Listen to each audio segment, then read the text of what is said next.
ముఠా సభ్యులకి ఇవాళ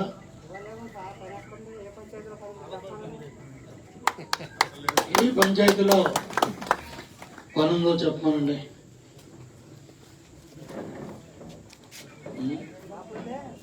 ఏ పంచాయతీలో పనుందో చెప్పమనండి.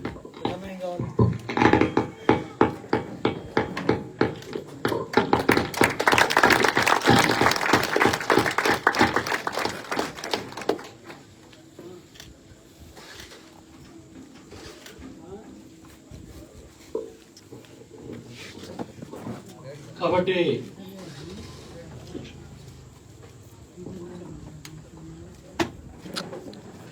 ఇంకెంతకన్నా ఏం కావాలి? మన కళ్ళ ముందే మన మండలంలో ఎన్ని కిలోమీటర్లు సిమెంట్ రోడ్లు వేసావు మన ప్రభుత్వంలో? 200 కిలోమీటర్లు వేసావు. ఇంకో శాలం అంటే కొట్టరా 200 కిలోమీటర్లు. ఇది చెప్పుకోలేకే దెబ్బతిన్నాం. చూడండి, కళ్ళ ముందు 200 కిలోమీటర్లు ఒక మేస్త్రి.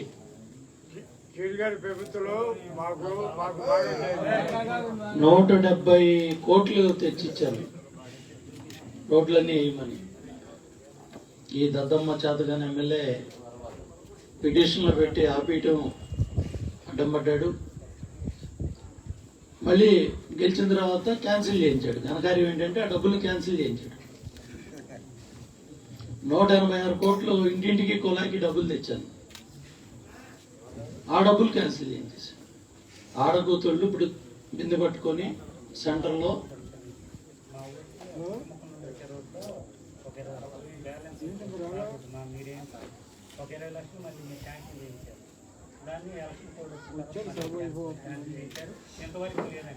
ఆ బిట్టు కూడా వాళ్ళంతా దెబ్బలాడి గట్టిగా ప్రయత్నం చేసి ఆ రోజు 20 లక్షలు మంజూరు చేయించారు. వీళ్ళందరూ కూడా గ్యాప్ మిగిలిందని. ఘనకార్యం ఏంటంటే అది కూడా క్యాన్సిల్ చేశారు. ఇంతవరకు దిక్కుమొక్కు లేదు. వెలగలేరు రోడ్డు ఒకసారి వెళ్ళి గంగినేని రోడ్డు చూడండి, డెలివరీ అవుద్ది. ఎవరైనా ఆటోలో వెళ్తే అమ్మాయి డెలివరీ అవుద్ది అని చెప్తున్నాడు. మనం నమ్మాలి. హైవే రోడ్ లో అదే అని చెప్తున్నాడు. హాస్పిటల్కి వెళ్ళవలసిన డెలివరీకి రూపాయి ఖర్చు లేకుండా ఇంకా సిగ్గు లేకుండా నేను ఉద్ధరించాను, నేను పనిచేశాను, నేను ఫ్లెక్సీలు పెట్టాలంటే ఏం చేసిన అభివృద్ధిని 20 లక్షలు ఎగ్గొట్టాడని, 170 కోట్లు సిమెంట్ రోడ్లకు సంబంధించిన డబ్బులు ఎగ్గొట్టాడని, 186 కోట్లు వీటికి సంబంధించిన ఎగ్గొట్టాడని. ఇంకా అమ్మిన ధాన్యానికి ఇంతవరకు డబ్బులు కట్టలేదు. రెండో పంట వేయద్దు అన్న చెప్పిన దిక్కుమాల ప్రభుత్వం ఇదే. నీళ్లు లేక ఇబ్బందులుండి కాలం కలిసి రాకపోతే మనం ఆపుకుంటాం, వద్దనుకుంటాం. డ్యాముల్లో నీళ్లుండి ధాన్యం కొనిపించలేక దాళం వేయొద్దు అన్నారు. పంట వేస్తే రేషన్ కార్డు బీగుతాం, నార్మల్ దొక్కిస్తాం, విఆర్ఓలతో డబ్బు వేయించారు. చూడండి ఎంత నిర్వాహకమో, ఎంత గొప్ప వీళ్ళది.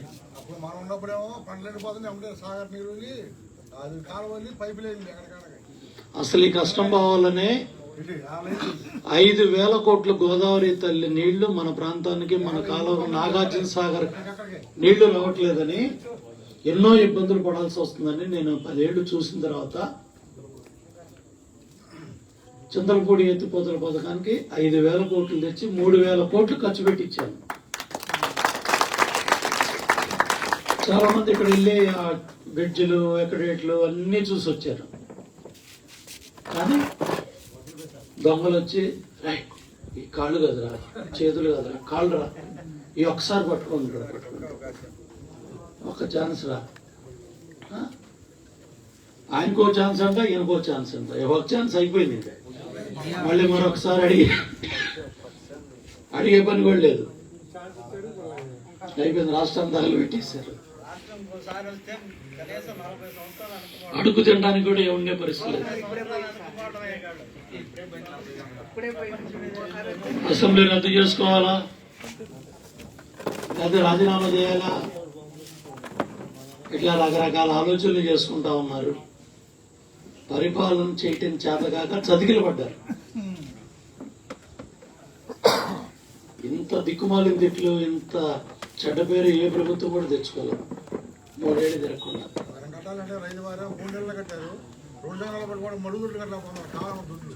కనీసం ఒక ఇల్లు కట్టారా? కనీసం ఒక ఇల్లు కట్టారా?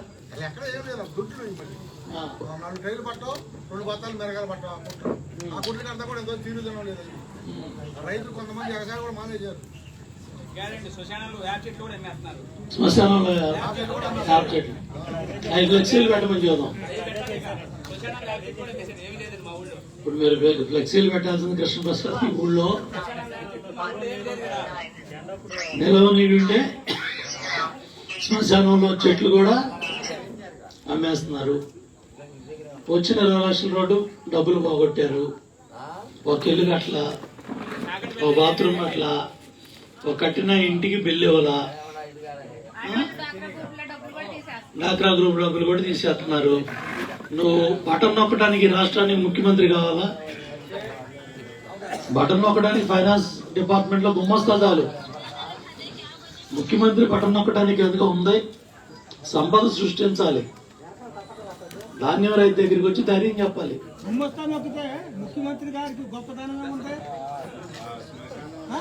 బటన్ నొక్కడానికి ముఖ్యమంత్రి అవసరం లేదన్నా. రాష్ట్రానికి సంపద సృష్టించేవాడు కావాలి. కష్టం ఉంది, మిర్చి రైతు 1,00,000 పెట్టుబడి పెట్టాడు. వెళ్ళు ఆ రైతు దగ్గరికి వెళ్ళి ధైర్యం చెప్పు, నష్టపరిహారం ఇప్పించు. కనీసం డబ్బులు కట్టే వాళ్ళకి ధాన్యం ఇచ్చి 3 నెలలు ఆధారం. 11 మంది దిక్కు మొక్కలేదు. 3,000 కోట్లు రావాలి. ధాన్యం డబ్బులు 3,000 కోట్లు. సన్నబియ్యం ఇస్తాన సన్నాసి వీటి గురించి మాట్లాడు. క్యాసినో 3 ముక్కలాట, పేకాట, గోవా తెలీదు. అవగాహన లేదు, సబ్జెక్ట్ అవగాహన లేదు, డిపార్ట్మెంట్ మీద సమీక్ష లేదు. అధికారులు రోజు ఫోన్ కొట్టి కనపడతారు టీవీలో, పేపర్లో. వాళ్ళ ఫోన్ కనపడుతుంది అంతే అధికారులది. డబ్బులు మాత్రం రావట్లేదు. అడిగేవాడు లేడు, అడిగినా వినేవాడు లేడు, సమాధానం చెప్పేవాడు ఎవడు చెప్పుకోవాలి. రైతు నొక్కేస్తున్నారు.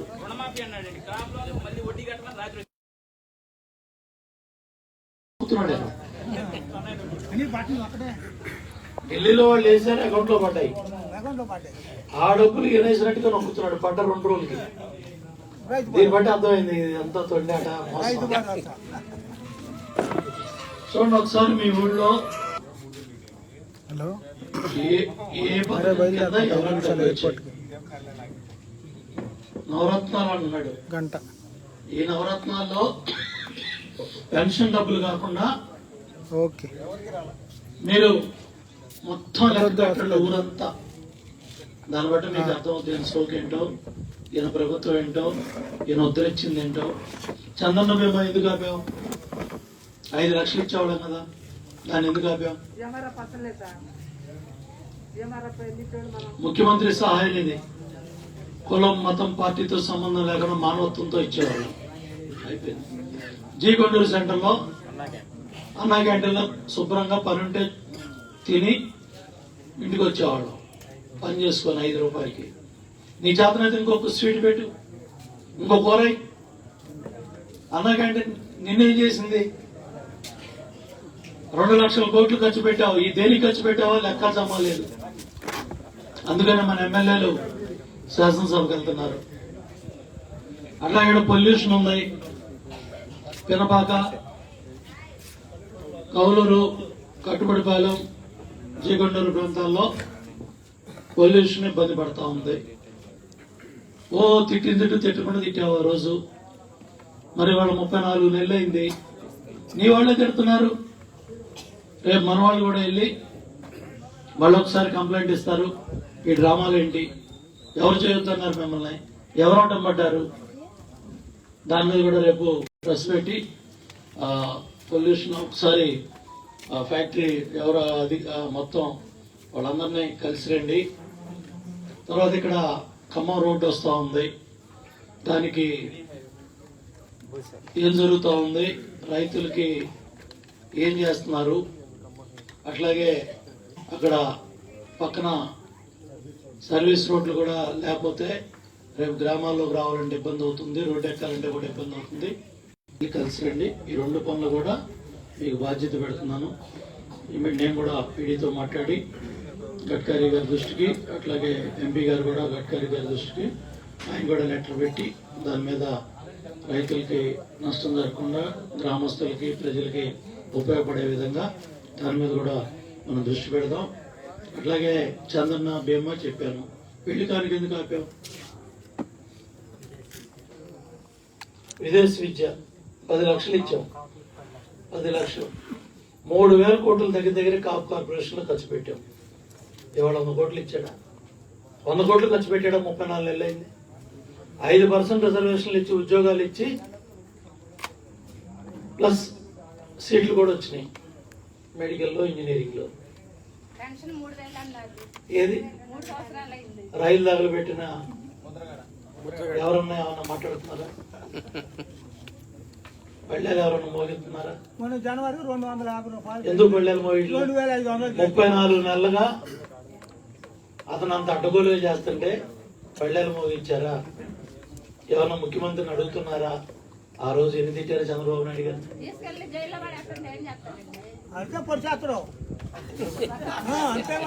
అయిపోయింది. కోకిల్లుడు బాబాయ్, కోకిల్లుడు బాబాయ్, అబ్బాయి కిల్లుడు బాబాయ్ అంటున్నారు. ఎవరున్నాడు? గుండెపోట. గుండెపోట సాయిరెడ్డి సాక్షి 10 గంటల 20 నిమిషాలతో కొడతానే ఉంది. మరి 3-5 మధ్యలో జరిగిందని సీసీటీవీలో కనపడుతుంది. పరిగెత్తుకుంటూ వచ్చారు ఇంటి వచ్చని. ఎంత అన్యాయం అండి. 15వ తారీఖు చచ్చిపోయాడు, 16వ తారీఖు ఎంపీ సీట్ అనౌన్స్ చేశాడు. అంతిమయాత్ర వెళ్తా ఉంది, మళ్ళీ సాయంత్రానికి పేరు బయటకు వచ్చేసింది. కోడికత్తి పొడిపించుకున్నాడు, ఏమయ్యాడు?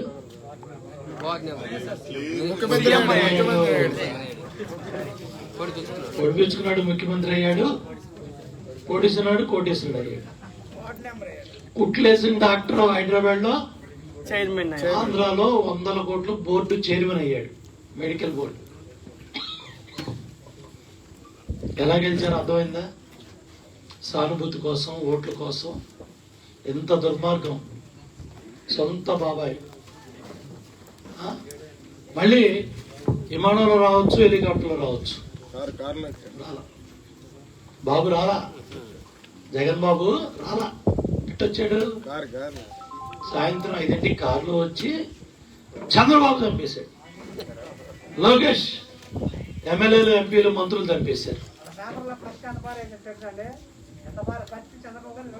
కొత్త కొట్టలా చంద్రబాబు గారు ఆయన చేతిలో కొట్టలు పెట్టారు.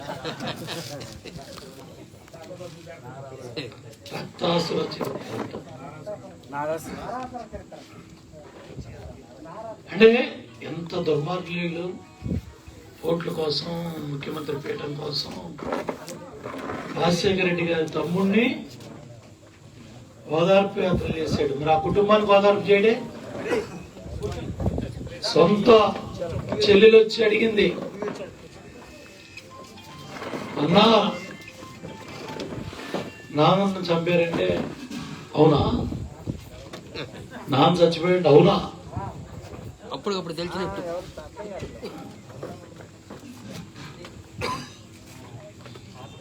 ప్లాన్ ఏ తిండి పెట్టమన్నారంట, ప్లాన్ బి కొట్టలే. కుక్కను చంపేశారు ఇంటి ముందు. కారు పెట్టి గుద్దారా, విషం పెట్టి గుద్దారా, సిబిఐలు చెప్పారు.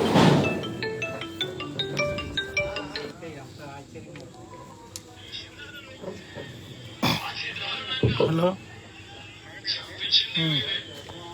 మళ్ళీ బురద జల్లేది వీళ్ళే.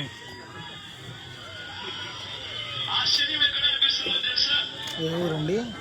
ఆశ్చర్యం ఎక్కడ అనిపిస్తుందో తెలుసా? ఓకే మళ్ళీ వీళ్ళ పోలీసులు సారీ చెప్తాలేండి. వీళ్ళే ఎంక్వైరీలు కూడా చేయిస్తారు. ఓకే అండి. నిజంగా వీళ్ళు పన్నుతా ఉన్న కుట్రను చూసినప్పుడు, కట్టుకథను చూస్తా ఉన్నప్పుడు వీళ్ళు చెప్తా ఉన్నవి నిజంగా రాజకీయాలు ఇంత దిక్కుమాలిన పరిస్థితికి నిజంగా దిగజారడం సబగేనా అనిపిస్తుంది. ఎంతటి దారుణంగా ఇవాళ రాజకీయాలు దిగజారాయి. ఇటువంటి పరిస్థితుల మధ్య కుట్రకు తావులేపారు. ఇటువంటి పరిస్థితుల మధ్య కుట్ర ఏ స్థాయిలో ఉందో ఒక్కసారి గమనించమని అడుగుతా ఉన్నా. చిన్నన్న గారిని చంపేస్తే జమ్మలమడుగులో తిరిగేవాడెవడు ఉండడు అని చెప్పి చిన్నన్న గారిని చంపారు. చంపిన తర్వాత ఆ నేరాన్ని కుటుంబ సభ్యుల మీదనే వేసేస్తే, ఆ తర్వాత అన్యాయంగా ఎవరినైనా అరెస్టు కూడా చేసేస్తే, ఆ తర్వాత చివరకు పులివెందులో కూడా ఎన్నికలు జరిపే వాళ్ళు కూడా ఉండరు అని చెప్పి కుతంత్రాలు పండుతా ఉన్నారు.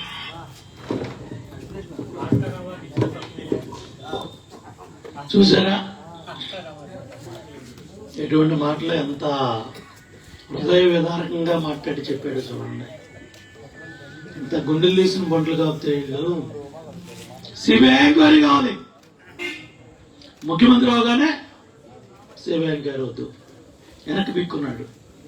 వేసిన పిటిషన్నే వెనక్కి తీసుకుంటే వివేకానంద రెడ్డి గారి కూతురు కోర్టులో కేసేసి ఢిల్లీ చుట్టూ హైదరాబాద్ కోర్టు చుట్టూ తిరిగి మా నాన్నను చంపిన హంతకులు జైలుకి వెళ్ళాలి.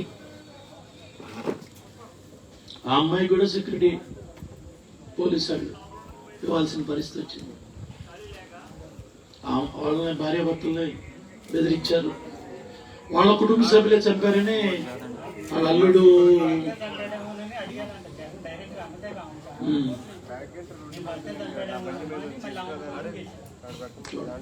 కుట్లేసింది ఎవరో వాళ్ళ మామ హాస్పిటల్లో కాంపౌండ్.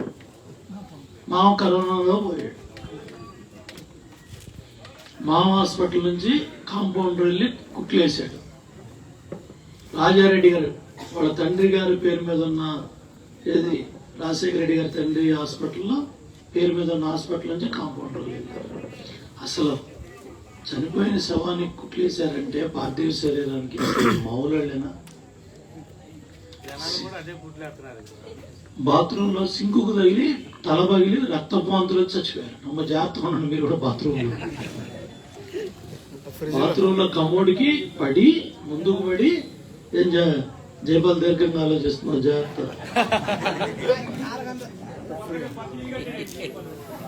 కమోడి మీద పడితేనంట తల పగిలి రక్తపాంతులు వచ్చి నొట్టి గట్లు కూడా రచ్చబండ మీద మాట్లాడినాయి. కొట్టుకోవాల్సిన అవసరం, తిట్టుకోవాల్సిన అవసరం, దారి తప్పారు, మోసపోయారు, ఒక్క ఛాన్స్ అని వాళ్ళు. మనం ధైర్యంగా బయటకు వచ్చి మాట్లాడుకుంటున్నాం, వాళ్ళే తలుపులు వేసుకొని ఏడుస్తున్నారు. మనకేమైనా తేడా అదే. మనం ఒక్కొడితో ఓడిపోవాలా తల్లి, ఒక్కొడి తట్టు ఓడిపోతే ఇక్కడ ఇక్కడ కూర్చొని ఓటు అటు ఇటు చూసుకొని వేసేవాళ్ళం. కానీ కిట్టప్రసాద్ పంచాయతీలో గెలిచిన విధానం బాగుంది. బ్యాలెట్లు జేబులో పెట్టుకోవటం, ఎక్కువైతే తక్కువైతే బ్యాలెట్లు వేయటం, కావాల్సిన వాళ్ళని అధికారులుగా పెట్టుకోవటం, మధ్యాహ్నం భోజనాన్ని మీరు అందరూ బయటకు వెళ్ళిపోమంటాం. దాంట్లో వాళ్ళు ఎవరు గెలుస్తారనుకుంటే వాళ్ళు కట్టలు మార్చడం, ఇటు అటు అటు ఇటు అంతా ఉండే మొత్తం. మూలపాడులో గంజనేశ్వరరావు ఉన్నాడు. కోడలో హైవే కరెంటు తీసి జనరేటర్ పెట్టి జనరేటర్ 2 నిమిషాలు చెడిపోయింది. పొందుగల్లో ఆయన కొట్టారు, లాఠీలతో కొట్టి అమ్మాయిని కొట్టి బాక్సులు మైలవరం తీసుకుపోయి గెలిచాను. గ్రామాల్లో ఎక్కడైతే గెలుపో అక్కడే యామాస్ చేయాలి. అసలు లెక్క మీరు చదువుకున్న పిల్లల్ని పెడితే గెలుస్తుందని సాయంత్రం 9-8 దాకా బాక్సులు. ఇది మైలవరం స్కూల్ నుంచి సెంట్రల్ రావడానికి ఎన్ని గంటలు పట్టిందా నితీష్? 3:30 గంటలు పట్టింది. 3:30 గంటలు పట్టింది. లోపల విలేకరులు ఉండకూడదు. ఎవరిని ఉంచలా. ఒక వీడియో లేదు, ఫోటోగ్రాఫర్ లేడు, ఎవడు లేడు. మొత్తం మేము వచ్చాం. ఒక వార్డు ఇచ్చారు మనకి. జనం మన పక్క ఉన్నారు, పదాలు వాళ్ళ పక్క ఉన్నాయి. పదవులే ఉన్నాయి వాళ్ళ దగ్గర, జనం ప్రజలు మన పక్కన ఉన్నారు. ఓడిపోయిన వాళ్ళు ఎవ్వరూ బాధపడమాకండి. తొలినాట ఆడారు, మోసం, కుట్ర, దొంగట. అందుకనే తర్వాత ఎంపీటీసీలు జడ్పీటీసీలు మనం పోటీ చేయలేదు. మన కొండపల్లి 15 సీట్లు 14 సీట్లు అక్కడికి వచ్చినాయి. ముఖ్యమంత్రి జగన్ రెడ్డి సభలో చెప్తాడు, శాసనసభలో, దేవుడి దయతో కొండపల్లి మున్సిపాలిటీ కూడా మన ఖాతాలోకి వస్తుంది. ఇంకో బీసీ వస్తారు. ఒక ముఖ్యమంత్రి కొండపల్లి మున్సిపాలిటీ గురించి శాసనసభలో మాట్లాడుతున్నాడు. టై అయిందంట, టై 15-14 టైయా? మనకి 14 సీట్లతో పాటు మన ఆడబిడ్డ తెలుగుదేశం కుటుంబం గెలిచి డైరెక్ట్ గా చంద్రబాబు నాయుడు గారి దగ్గరికి వచ్చి కండువా కప్పుకొని మన కాపు ఆడబిడ్డ కాపు కాసింది మనకి. శ్రీలక్ష్మి బాలాజీ సీను కుటుంబం వాళ్ళు అంత గట్టిగా నిలబడి మీ కోట్లు అవసరం లేదు, మీ బూట్లు అవసరం లేదని మొత్తం 15 మంది ఎస్సీ బీసీ పేద వర్గాలు అందరూ కూడా కలిసి గెలిపిస్తే కోట్లు పెట్టి 3 నెలలుగా వచ్చిన డబ్బులన్నీ కమిషన్ అడ్డం పెట్టుకొని బిల్లులు చదువుకుంటున్నాడు. ఎమ్మెల్యే దండుకునే బల్ల ఉన్నాడు. మైలవరం రెవెన్యూ డివిజన్ గురించి నోరు తెరవట్లా. 7 రోజులుగా మేము దీక్ష చేస్తున్నాం. నేను కూడా కూర్చున్నా నిరాహార దీక్షలో. ఇది 7వ రోజు. ఎమ్మెల్యే నోరు తెరవట్లా. ఎందుకు నోరు తెరవం? మైలవరంలో రెవెన్యూ డివిజన్ కావాలి. తహసీల్దార్ ఆఫీసులో పని కాకపోతే మనం ఆర్డీఓ కోసం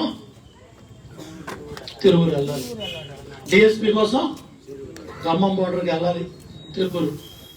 ఒక సబ్ డివిజన్ ఆఫీసులో పని ఉంటే తిరువురు వెళ్ళాలి.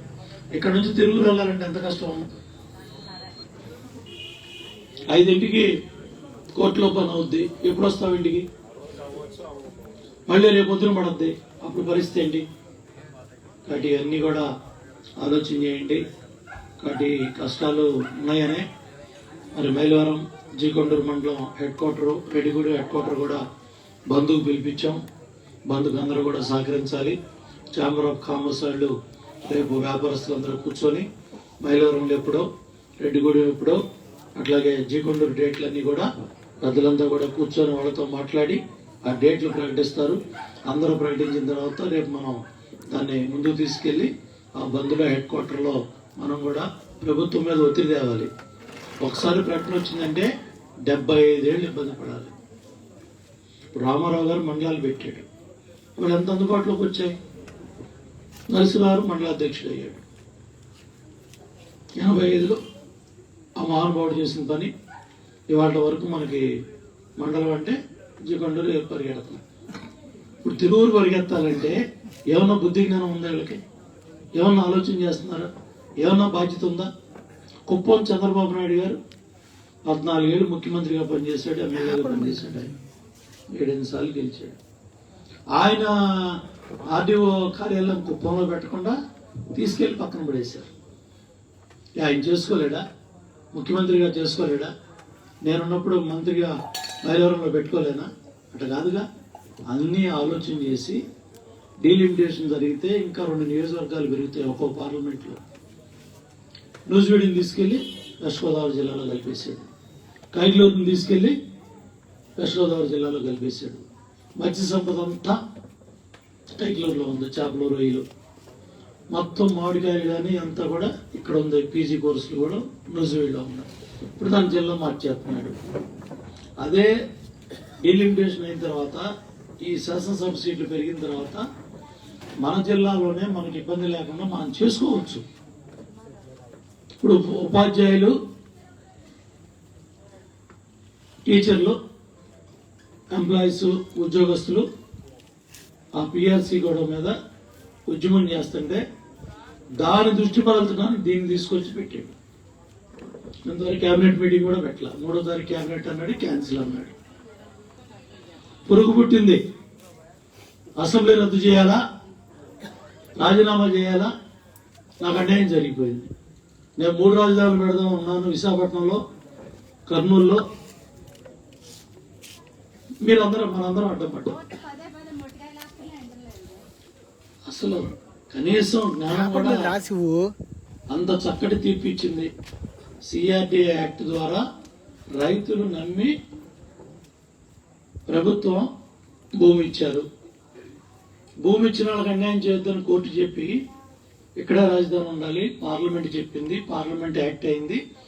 పార్లమెంట్ యాక్ట్ ద్వారా వచ్చిన మార్చడానికి నీకు అధికారం లేదంటే నాకు అధికారం లేదా? ఇది యాక్ట్ ద్వారా వచ్చింది. ఎందుకు వచ్చింది ఇది?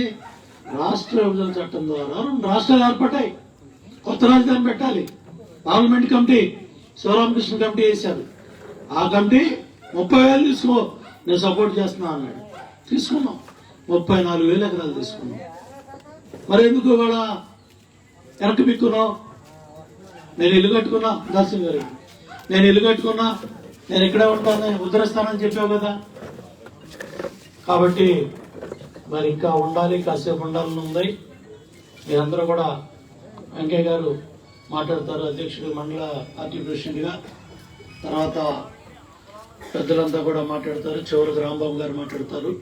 అంతా అయిన తర్వాత గ్రామ పార్టీ అధ్యక్షుని కూడా మీరు ప్రెసిడెంట్ కార్యదర్శి నిర్ణయాలు తీసేసుకుంటే, రాము కూడా నిస్వార్థంగా పనిచేసే వ్యక్తి, మరి పార్టీ కోసం అహర్నిశలు కష్టపడుతున్నాడు.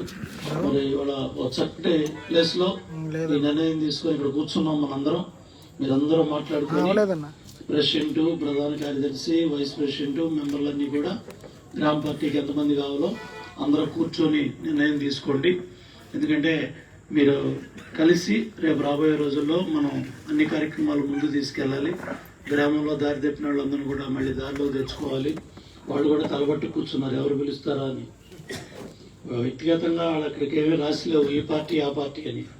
కానీ అర్ధరాత్రి పూట వచ్చి తెల్లారుజామున వచ్చి వాళ్ళ చేతులు పట్టుకొని కాళ్ళు పట్టుకొని మోసం చేసి అబద్ధాలు చెప్పి అన్ని అరచేతిలో వైకుంఠం చూపించి తప్పు చేయించారు.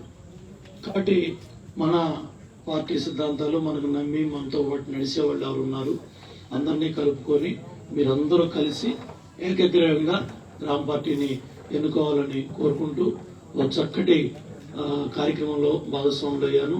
ఈ గౌరవ సభలో, శాసనసభలో కూడా బాబు గారు ఏమన్నారంటే, నేను ప్రజల సమస్యలు చూడటానికి అసెంబ్లీకి వస్తే నాకు సమాధానం చెప్పలేక ఇంట్లో ఆడాలని తిట్టడం ఏంటి? ఎన్టీ రామారావు గారి కుమార్తె మీద అబండాలి సావం తిట్టడం ఏంటి? ఈ గౌరవ సభలో నేనున్నాను, ప్రజాక్షేత్రంలోకి వెళ్తా, ముఖ్యమంత్రిగా గెలిచి శాసనసభకు వస్తానని చంద్రబాబు నాయుడు గారు ఏదైతే చెప్పి ఆ సభ నుంచి బయటకు వచ్చారు. దాంట్లో భాగంగానే అన్ని గ్రామాల్లో తిరిగి గౌరవ సభలు పెట్టి ఈ ఉద్దేశాలన్నీ కూడా చెప్తున్నాం. రేపు మన శాసనసభ్యులంతా కూడా అచ్చెన్నాయుడు, మన సభ్యులు, మన ఎమ్మెల్సీలు నారా లోకేష్ గారు, యనమల రామకృష్ణ గారు వీళ్ళంతా కూడా సభకు వెళ్తారు. వెళ్ళి అక్కడ బడ్జెట్ లెక్కలు అడుగుతారు, బాబాయ్ భూకెళ్ళుడు బాబాయ్ అడుగుతారు, పేదవాళ్ళ కష్టాలు అడుగుతారు, సంక్షేమ కార్యక్రమాలు నువ్వేమి ఎక్కడ వేసావో చెప్పమని అడుగుతారు. అట్లాగే అభివృద్ధి ఏం చేసావో చెప్పమని కూడా మరి సభలో మైక్ ఇస్తారో లేదో. మన మైక్ ఉంది కాబట్టి, అంబేద్కర్ గారు ఇచ్చిన మైక్ ఉంది కాబట్టి నేను మాట్లాడగలుగుతున్నా. డాక్టర్ బిఆర్ అంబేద్కర్ గారు రాజ్యాంగం ఈ హక్కు ఇచ్చింది కాబట్టి నేను మాట్లాడగలుగుతున్నా. అరే అరే కొండపల్లి అడవికి వెళ్ళి నీ అవినీతిని చూపిస్తే కారు బాగా పడతావా? నా మీద ఎస్సీ ఎస్టీ కేసు పెట్టి నన్ను రాజమండ్రి సెంట్రల్ జైల్లో 10 రోజులు పెడతావా? తగ్గేదిలే. నువ్వు ఎన్ని కేసులు పెట్టినా ఎవరు కూడా భయపడే వాళ్ళు లేరు. వీళ్ళంతా బాధితులే. వీళ్ళంతా చాలా మంది నాతో పాటు కారు బయట ఉండి రాళ్ళ దెబ్బలు తినాళ్లే. కాబట్టి ఇవన్నీ కూడా గుర్తుపెట్టుకోండి. అయిపోయిందమ్మా, ఒక ఛాన్స్ అయిపోయింది. నేనున్నాను అన్నాడు, నేను చేస్తానన్నాడా? అదే చెప్తున్నాడు. నేను అనలేదుగా, నేనున్నాను విన్నానన్నాడు అంతే, చేస్తానల్లా. నువ్వు ఆ 2 మాటలకి వాళ్ళు మోసపోయారు. ఇప్పుడు ఏమన్నాడు, కానీ నేను చేస్తానని చెప్పలేదు కదా, నేను 16 నెలలు జైల్లో ఉన్నాను తెలీదా, నా మీద సిబిఐ కేసులు ఉన్నాయని తెలీదా, ఈడీ కేసులు ఉన్నాయని తెలీదా, మళ్ళీ జైలుకి వెళ్తా అని తెలీదా, నీకు 2 పిల్లలు ఉన్నారు, పెద్ద ఆయన పెద్దాడు బుద్ధిమంతుడు, చిన్నాడు గాలిగా అవారు దిగి జైలుకి వెళ్ళి వచ్చాడు. మరి మీ ఆవిడికేమో చిన్నపిల్లాడి మీద మోజు, చిన్నాడు ముద్దు చేసి పెంచామని. ఇద్దరికి తల్లిదండ్రులు పెద్దాడి కన్నా చిన్నాడి మీద మోజు ఉంది. పెద్దాడు బుద్ధిమంతుడు, చదువుకున్నాడు, సంస్కారం ఉన్నాడు, ఊళ్ళో మంచి పేరు తెచ్చుకొని నీకు వ్యవసాయంలో నీ కష్టంలో సుఖంలో కలిసి వస్తున్నాడు. ఇంటి బీరువా తాళం ఇవ్వాల్సి వచ్చింది, ఎవరికి ఇస్తాం? పెద్దాడికి ఇస్తాం.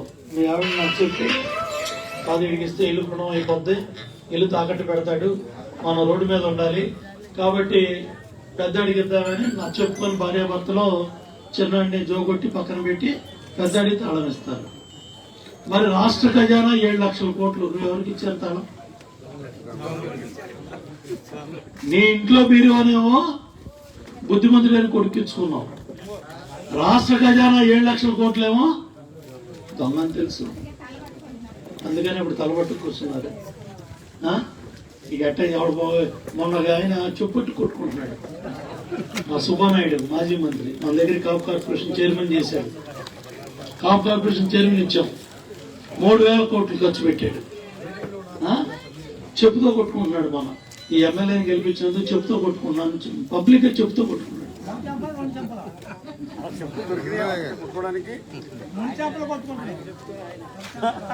కాబట్టి అందరూ కూడా కూర్చొని, ఆ రోజు 40 నుంచి 50 లక్షలు అమ్మింది 19లో, ఇవాళ కొనేవాళ్ళు 20 లక్షలు.